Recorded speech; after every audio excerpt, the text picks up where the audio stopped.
시청자 여러분 안녕하십니까? 안녕하십니까? 이몽수 변호사님의 정상회담 코너입니다. 임 변호사님 안녕하세요. 안녕하십니까? 네.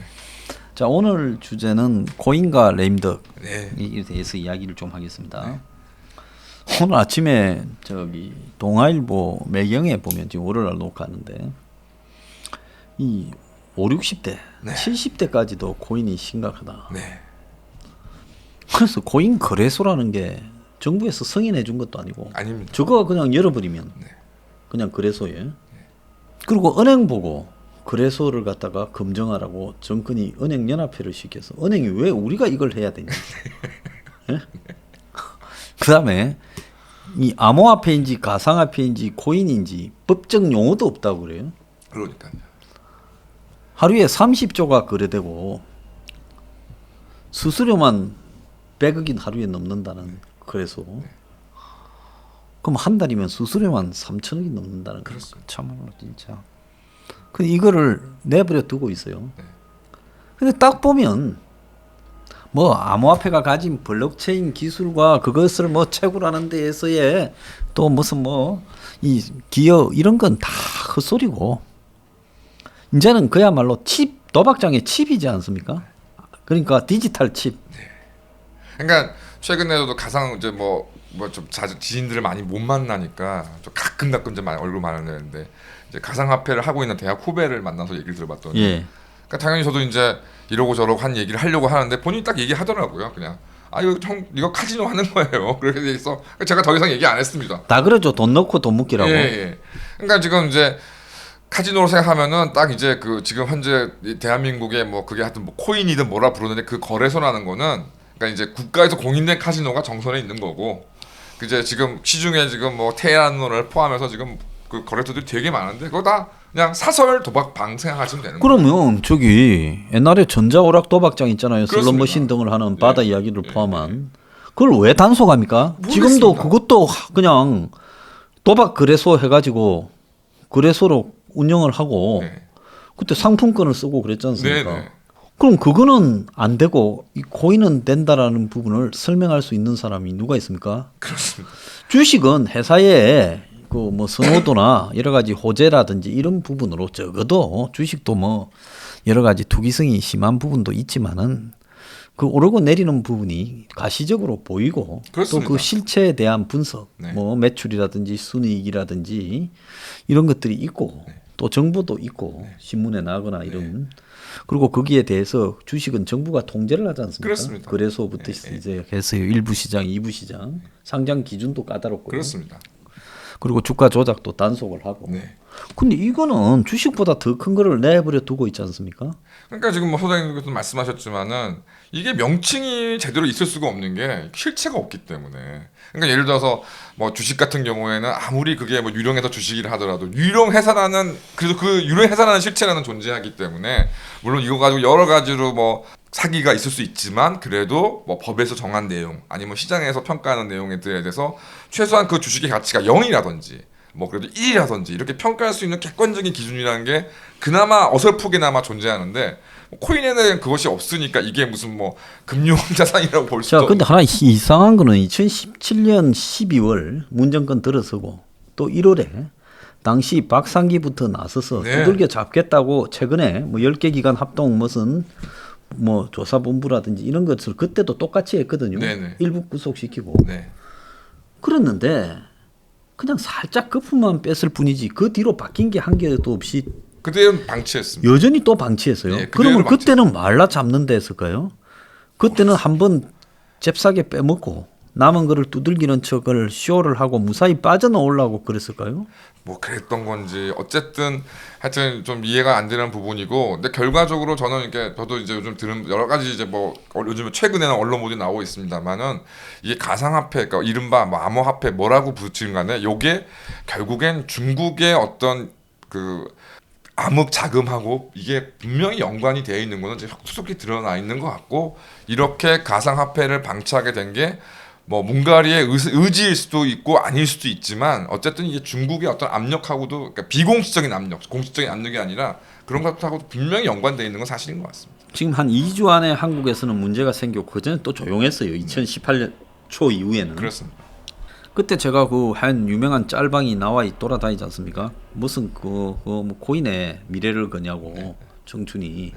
근데 청춘이 뭐 거기에 다 집을 못 사서 미래를 거니 어쩌니 하는데 저기 저 도박장 옆에 가면 요즘도 뭐 정부가 이렇게 그 단속하러 다니는 도박장들이 많지 않겠습니까? 네네. 그 도박하는 놈들 이유가 갖가지 있지 않겠어요? 네네. 결론은 한 방을 노린다. 그것밖에 더 있습니까? 그거밖에 없습니다. 남 돈 끌어내서 내 한 방을 노린다. 그거 똑같잖아요. 네, 똑같습니다. 왜 오르고 왜 내린가 설명도 안 되잖아요. 네. 그래서 결국은 사기 도박인데 네.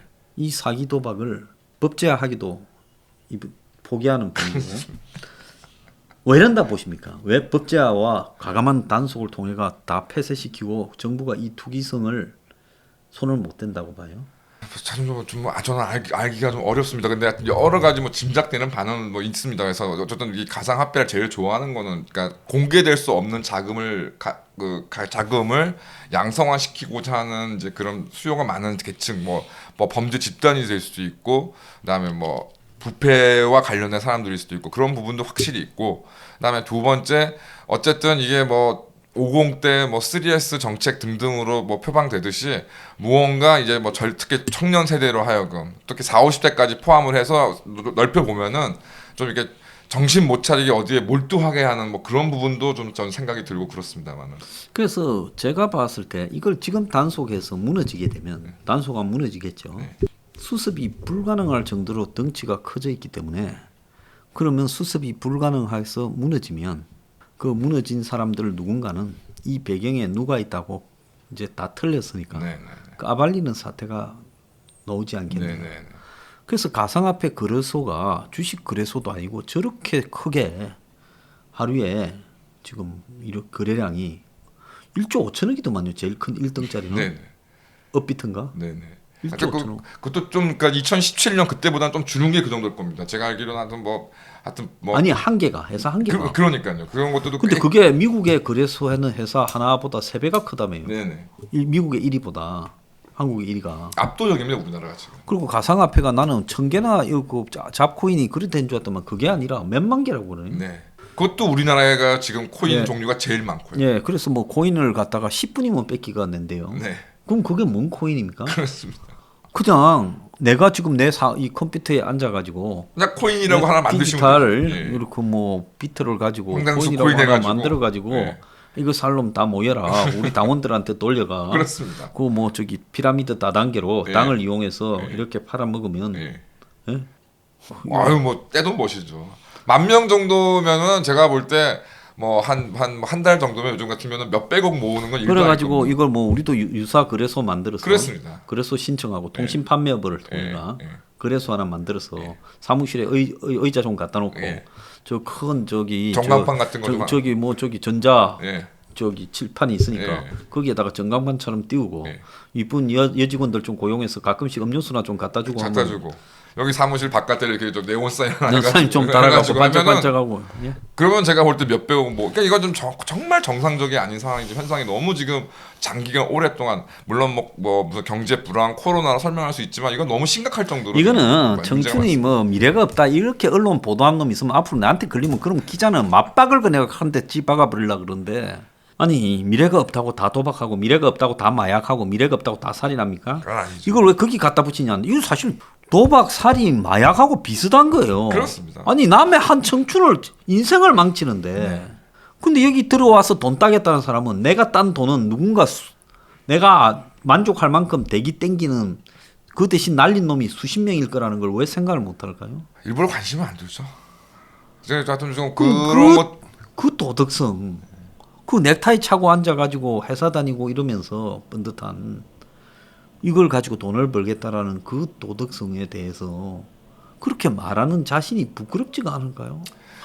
좀 하여튼 좀 그런 어떤 풍조가 팽배해 있는 건 사실이고 제가 그래서 예전에 말씀드렸는지 모르겠는데 한 10년 전에 이제 꽤 유명했던 이른바 그 환투기 사기 FX 사기가 있어가지고서 이제 좀 어떻게 좀 여러분들을 좀 상담을 했는데 그 중에 좀 많이 기억 남으시는 분들 기억 남은 사람들이 20대 한 중반 정도 되는 여성들이었어요. 한 2명, 3명이 왔는데 이 사람들은 딱 그게 이 지금 문제가 되고 있는 이 그 FX라는 게 이 사기라는 걸 압니다.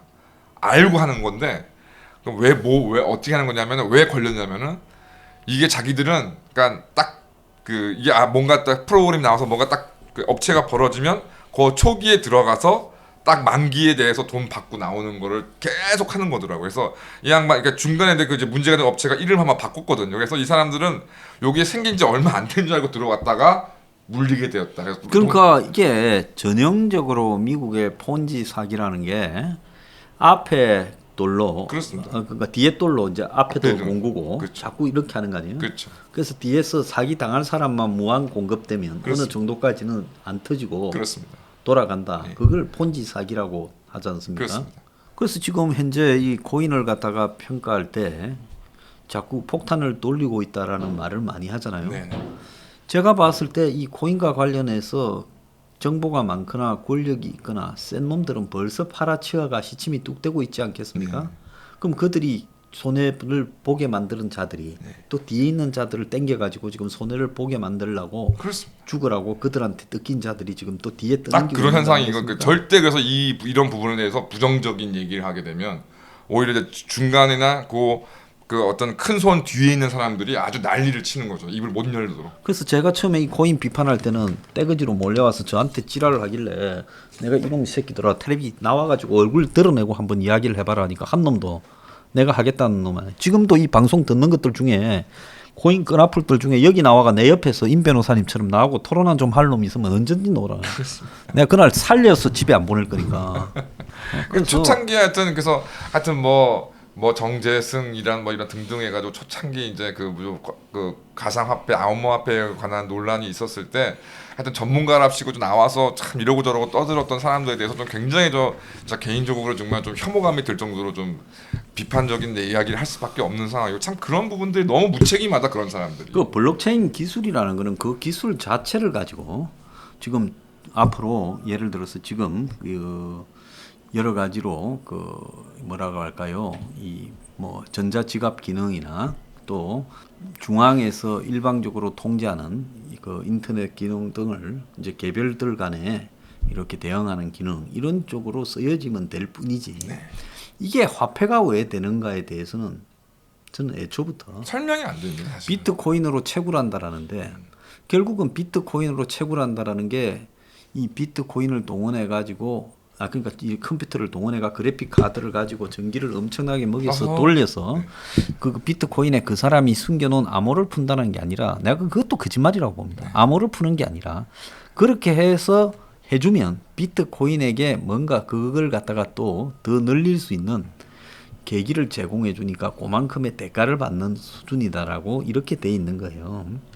그래서 언젠가는 이 비트코인의 실체도 이게 뭐고 어느 놈이 만들었는지도 지금 제대로 안 나오잖아요. 네, 이제 흔적들은 이제 드러나고 있는 거. 예. 그래서 이런 것들도 이렇게 해야 되겠지만은 그 이후에 비트코인을 본따 가지고 만들어진 여러 가지 코인에서의 그 교환 가치나 이 뭡니까 그것의 이제 가치에 대한 보정.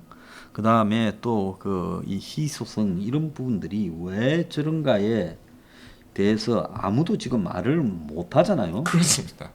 예? 그럼 말을 못 하면 저게 사기인데 오늘 보면 그 버커스 해서웨이의 그 저 부회장 그 사람도 이거에 대해서 아주 신랄하게 이야기를 한 게 나오지 않았습니까? 그래서 왜 이게 이 코인이 납치범이나 인질범이 하는 거다, 뭔 거라고요? 역겹다고까지 이야기를 하지 않습니까? 그래서 이거를 갖다가 한국이 세계 1위 나라가 됐다. 이거는 중국의 한마디로 이 투기 세력들이 이 코인 강풍을 중국 정부 내에서는 이걸 돌리게 되면 시진핑이가 가만히 보니까 이거 굉장히 위험하다 싶으니까 못하게 하니까 한국으로 밀려왔고 제가 그 왜 버닝썬을 정권이 그 김학의도 등장시키고 장자연, 윤지호까지 등장시키면서 물타기를 했는가를 볼 때 버닝썬에 드러나지 않은 중요 역할이 이 코인과 관련되는 일종의 그 통로, 돈 통로이, 세탁 통로였지 않은가. 어? 그래서 버닝썬에 대한 다른 실체가 드러날까봐 그렇게 긴장을 하면서 초반에 버닝썬을 그냥 없애버리려고, 덮어버리려고 노력한 거 아닌가 이렇게 보이는데요. 자, 그래서 이게 코인 강풍을 수습하지 못하는 것이 문 정권의 한계다. 불가능하다고 생각합니다. 네, 그러면 왜 불가능하고 왜 한계인가라고 봤을 때 이걸 수습하려고 들다가는 어느 날 거기서 뒤섞여서 같이 엄청나게 땡겨 먹었는데, 왜냐하면 코인 거래소 하는 놈들이 거래소를 쉽게 하면서 안속 걸려서 깜빵 안 가려고 하면, 오랫동안 해먹으려면 저놈들은 하루 하면 100억씩 이상이 떨어지는데 그렇습니다. 계속 돌려야죠. 그러면 이걸 장사하게끔 누군가 딜을 봐줘야 되는데, 그렇습니다. 우리가 그 뭐 사채업자나 이런 거 뒤에도 다 깡패가 있잖아요. 마피아가. 그다음에 뭐 검주법 시대에 술 파는 것도 마피아가 있고, 나이트클럽에 뭐 딴 와서 깽판 부리고 술값 안 낸 놈을 잡으려고도 또 그 뒤에 깡패가 있고, 룸살롱도 마찬가지고. 그러면 여기에 깡패 역할을 누가 합니까? 코인에? 코인의 뭐 깡패 역할은 뭐 정부가 하는 거 아니겠어요? 권력자가 지금 하고 있다는 거 아니겠어요? 이 정권에요. 옛날에 우리 미국의 영화에 보면 무슨 뉴욕 시장도 덮어버리고, 그렇죠. 무슨 검찰국장도 덮어버리고, 판사도 다 마피아하고 네. 판사도 덮어버리고, 네. 마피아하고 한패. 네. 그 지금 이거와 관련돼서 뭐라고 할까요? 법규나 제재 또 사법 처리를 안 하고 방치하는 것 자체가 결국 그런 거 아니겠습니까? 그래서 뭐 다 아시겠지만 이 여기에 지금 관련된 국가기관이 뭐 세부적인 것까지 할 수가 없고, 경찰, 검찰, 뭐 금감원, 금융위원회, 뭐 재정기획부 뭐 등등이 지금 이 부분에 대해서 관여할 수 있고, 여기에 대해서 어떤 뭐 실태도 지금 아마 어느 정도까지는 알고 있어 생각하는데, 아무도 나서지 않는 상황에서 이렇게까지 정말 뭐 코스피 거래 금액을 넘니 안 넘니 이런 사태까지 몰고 온 것에 대해서는 이거 분명히 국가가 책임을 져야 되고, 하여튼 이거는 뭐 단순하게 보면은 이제 노무현 정부에 있었던 확장된 바다 이야기 사태라고 생각이 들고, 근데 그 다음에 근데 근본적으로 이번에는 이 단순히 내부에서 무슨 게임기 돌려가지고 어떻게 하는 것이 아니라 이게 완전히 뭐 중국하고 완전 결탁되어 있고, 그래서 사실상 바다 이야기 플러스 그러니까 노무현 정부 시절 때면 바다 이야기 플러스 이제 부동산 광풍으로 인해서 완전히 극단적인 상황까지 몰고 왔던 그 상황이 저도 좀 생각이 나게 되고, 아마 가상화폐 사태 하나만으로도 나중에 결국 2008년 금융위기의 사태에 못지않은 그런 일들이 좀 예고돼 있다라는 좀 생각이 좀 많이 듭니다. 저는 이 자체가 문 정권의 레임덕을 보여주는 부분이라고 봐요. 만약에 이게 정상인 정권이라면 어떤 형태로든 가상화폐를 갖다가 이대로 방치했다가는 금융위기의 요인이 될 수 있다. 자, 언뜻 봐도 지금 여기에 관련된 인물이 국민이 한 500만 명, 국민의 10분의 1쯤은 돼 보이는데, 이게 터져버리면 터지지 안 터지겠습니까? 그렇습니다. 폰지 사기는 결국 뒤에 들어올 돈이 저기 안 들어가면 터지잖아요. 그래서 제가 이거 목표가 이거 코인 터져버리는 게 목표라서 우리 당원 중에 이 코인 하는 사람 있으면 다 쫓아내버리겠다고 하고, 자식들이나 주변에 코인 하는 놈이 있으면 다 내 쫓아버리라고, 뺨따구를 때려서 쫓아버리라고 이야기를 하는 요인입니다. 안 들어가야 터질 거 아니에요. 네. 빨리 터져야 돼. 네. 빨리 터져야 돼 이거요. 오래 갈수록 피해자가 많아지지 더 않겠습니까? 크게 피해가 되는 것이죠. 그렇죠. 그러니까 지금 뭐 소장님 오늘 말씀하신 것처럼 이제 5, 60대까지 이제 막 대거 이제 들어왔다는 얘기는 이거 정말 이제 끝물이 다가가는 거고. 네, 이제 젊은 애들은 들어갈 돈도 없고 이제 그렇습니다. 다 빨렸다는 거죠. 예. 그리고 결론적으로 이 코인을 이제 주도하고 있는 사람들의 궁극적인 목표도 대한민국을 따지면 이건 20, 30대는 미끼에 불과한 것이고, 결국은 대한민국의 자산을 가지고 있는 거는 자산을 가지고 있는 계층은 5, 60대 이상 노년층까지 포함해서 이 사람들이 대부분이기 때문에, 이 사람들이 뭐 집 담보를 다 받든 예금을 때려 넣든지 이 사람들이 지금 최종 마지막 타겟이 이제 들어오고 있다. 그렇다면 이제 목표가 지금 실현되고 있다. 지금 이런 생각이 좀 들고, 이거 말씀하신 것처럼 하여튼 이게 좀 뭐 그래도 어떤 경험이 있는 사람들은 극복해 나가겠지만 만약에 사회 초년생 20, 30대 사회 초년생들과 그다음에 뭐 은퇴 노후 자금에 대해 생각하고 있었던 뭐 50, 60대들한테 오는 그 타격은 이것은 뭐 어마어마할 정도라고 좀 생각이 듭니다. 자, 이렇게 어마어마한 부분에 지금 폭탄이 돌고 있는데 정권 참 속 편해요. 내년에 저거들 대선까지 이게 안 터지고 굴러갈 거라고 생각합니까? 그렇게 생각을 하더라고요. 그러니까 김영삼도 그랬고 이게 뭔가 어떻게든 다음 정권을 넘길 수 있겠지 근데 생각하는데 글쎄요, 지금 이 상황 코로나하고 겹쳐가지고 이 상황이 만약에 레임덕 상황이 아니라면 누군가는 고인이 심각하다고 국정원이나 그렇습니다. 또 경찰청이나 검찰에서나 금감원에서나 금융이나 이런 쪽에서 보고가 들어가고 한국은행에서도 정리해야 된다 빨리 그렇게 이야기를 할 건데 그래 안 되잖아요. 다 뒤로 나자빠져 있는 거죠 지금 상황에서. 그거는 말해봤자 지만 손해다. 이번에 은성수가 뭐 금융위원장이 누가 시켰는가 그 아이들 것까지 어른들이 보호해줄 수 없다 말했다가 뭐 해직시켜라고 쫓아내라고 청원에 걸려가 시급했지 않습니까? 그래서 이렇게 정리가 안 되는 것이 제가 볼 때는 이 문가리 레임덕의 실체를 보여주는 거다라고 보고 있어요. 근데 이걸 자기가 저 대선 내년 3월까지 안 터지고 굴러갈 거라고 생각하는 것 자체가 정말 지금 제정신을 가진 인간들이면 그런 생각을 어떻게 할 수 있을까? 그렇습니다.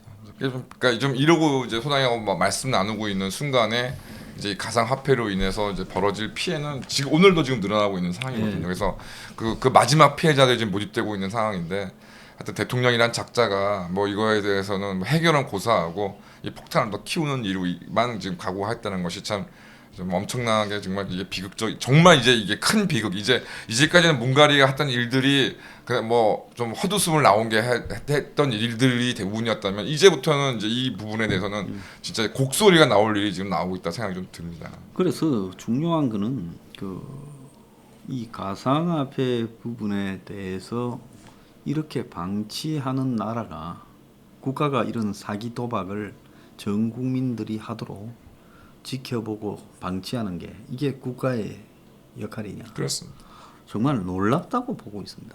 그러니까 이번에 뭐 금감이나 뭐 등등에 대해서도 뭐 좀 자기들이 뭐 그쪽 기관에다가 이 부분을 이제 그 관할로 가져가라 그러니까 이제 서로 안 한다고 하고 있는 상황이고 그 명분 중에 하나가 이 가상화폐가 금융자산이 아니지 않느냐라고 지금 얘기했다는 건데 논리적으로는 그 말이 맞고요. 그러니까 일본 같은 경우에는 저 유튜브 등을 보니까 그 가상화폐 문제가 크게 없는 것이 뭐 주식과 가상화폐 자체를 주식과 달리 그 금융자산을 보지 않기 때문에 이게 뭐 금융자산에 대한 그 특정 비율 우리나라와 비슷하게 20%만 이제 정액으로 이제 소득세를 부과하고 있던 주식 등을 이렇게 하고 있는데 가상화폐는 아예 지금까지도 일본에서는 합산해서 종합소득세로 부과하기 때문에 일본에서는 그러니까 자연스럽게 가상화폐에 대한 광풍이 지금 통제되고 있는 상황이라고 합니다. 근데 반면에 지금 우리나라에서는 이 과세 자체에 대해서도 지금 막 이렇게 저렇게 논란이 많은 상황이다. 그걸 국가가 방향을 못 잡고 있는 것을 봤을 때 정말 참 이게 정말 정말 큰일 났다는 생각이 좀 저도 요즘에 안 들 수가 없고 이게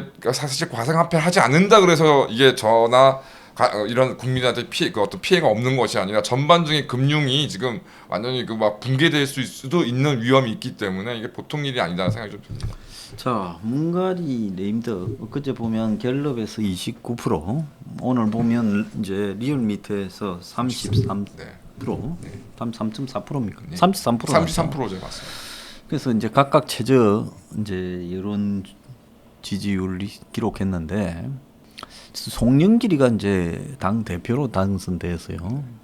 뭐 송영길이면 뭐 색깔이야 뭐 문가리 쪽하고 친문하고 별 다를 바가 없지만 컬러가 좀 이 스타일이 다르지 않습니까? 그 송영길을 안 만들려고 3파전을 했겠죠. 1대1로 붙었으면 홍영표가 좀 무게가 떨어지죠. 근데 3파전을 했는데도 송영길이 돼버렸어요. 그러면 이제 이게 문 정권이 당 대표도 지금 못 만든다는 거 아니겠습니까? 무슨 뭐 최고위원들은 다 집어 넣어놨지만 당 대표를 만들 능력도 없다.